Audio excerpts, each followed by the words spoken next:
Most people spend their entire lives working for money, yet almost no one genuinely understands how money really works.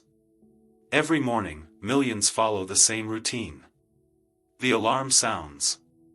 You get ready. You commute. You work. You exchange hours of your life for digits on a screen.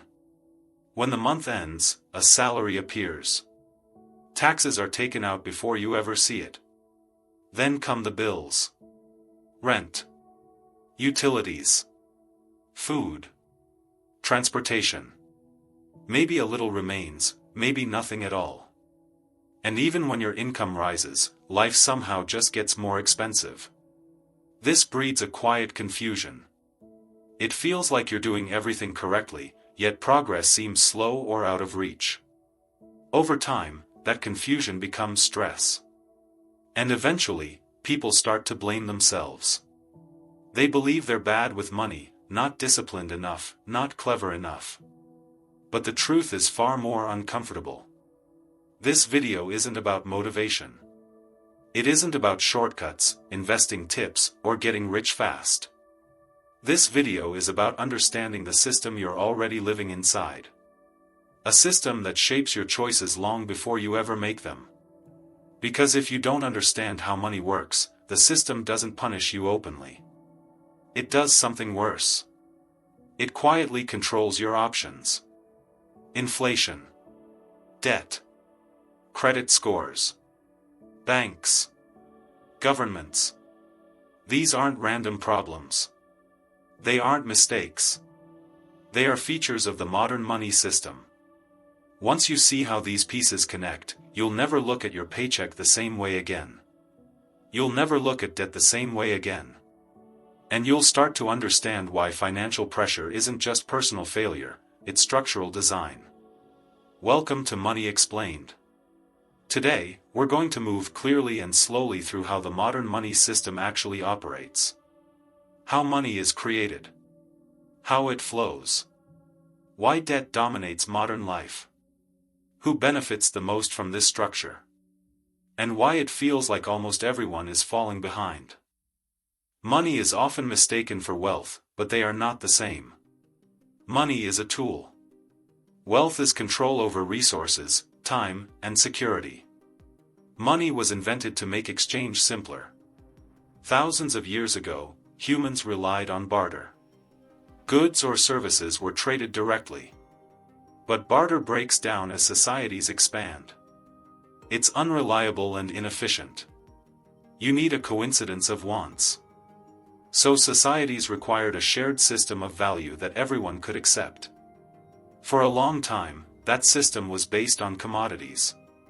Gold and silver became money due to their scarcity, durability, divisibility, and resistance to counterfeiting. A coin held value because it contained something of value. Money represented tangible, physical wealth. Modern money does not operate this way. Today, money is not backed by gold or any tangible asset. It is backed by trust. Trust in governments. Trust in central banks. Trust that the system will still function tomorrow. This shift fundamentally changed how money behaves. In the modern economy, most money is not created by governments printing cash. Physical currency represents only a tiny portion of the total money supply. The vast majority of money is created by banks. When a bank makes a loan, it does not take existing money from another customer and hand it to you. It creates new money. The bank simply enters numbers into your account. That money did not exist before the loan was approved. This process is known as credit creation. Mortgages, car loans, student loans, business loans, and credit cards, they all operate this way. Every loan generates new money. And every unit of money created is born as debt. This point is critical. Because every dollar created through lending arrives with interest attached. But the interest itself is never created at the same time.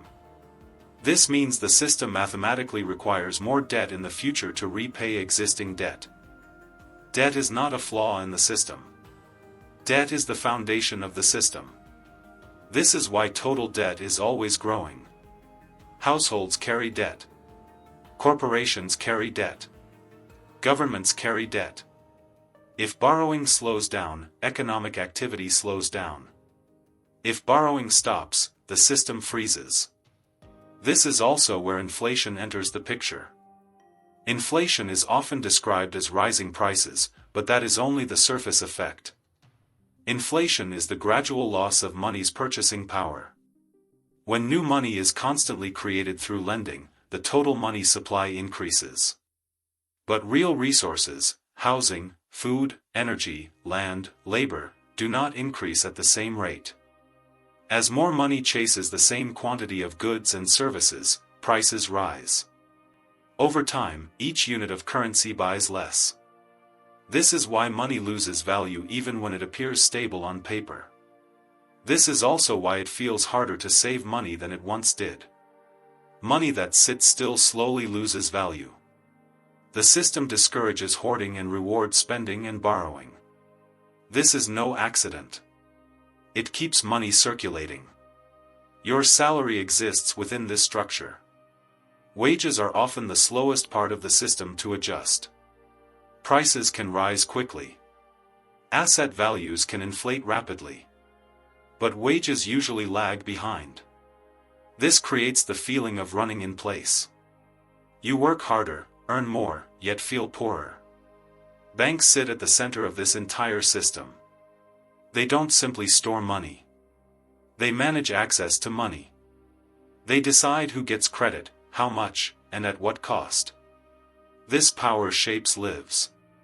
Your credit score is the system's trust metric. It doesn't measure how much money you have. It measures how well you participate in debt. A person who borrows regularly and repays on time is rewarded. A person who avoids debt entirely may be seen as risky. This reveals the system's priorities. Governments also depend on this structure. Modern governments do not operate like households. They borrow continuously. They issue bonds. Banks, institutions, and investors buy them. Interest must be paid. Taxes help service this debt, but rarely eliminate it. Debt grows because the system is built to expand. This doesn't mean the system is evil. It means it is optimized for stability and growth, not for equality or individual freedom. Those who understand how the system works can position themselves differently. They use debt strategically instead of emotionally. They focus on acquiring assets rather than only income. They place themselves closer to money creation instead of relying solely on wages. Those who do not understand the system experience constant pressure. They trade time for money. They save in currencies that lose value. They carry debt without leverage. They blame themselves for outcomes shaped by design. Financial education matters because it changes perception. Understanding the system doesn't guarantee wealth, but it restores agency. You stop expecting fairness from a structure that was never designed to be fair. Money is not the enemy. Ignorance is. When you understand how money works, you stop chasing illusions. You stop falling for false promises. You stop mistaking survival for failure. The modern money system rewards leverage, access, and scale. It penalizes passivity, isolation, and misunderstanding. Once you see this clearly, you gain perspective. You may still live inside the system, but it no longer feels invisible. This is Money Explained. If this video helped you understand the system more clearly, subscribe to Money Explained. We break down complex financial systems into simple, honest explanations so you can make better decisions in a world built on money. Understanding money will not solve every problem in your life. But not understanding it will quietly control most of them. This is Money Explained.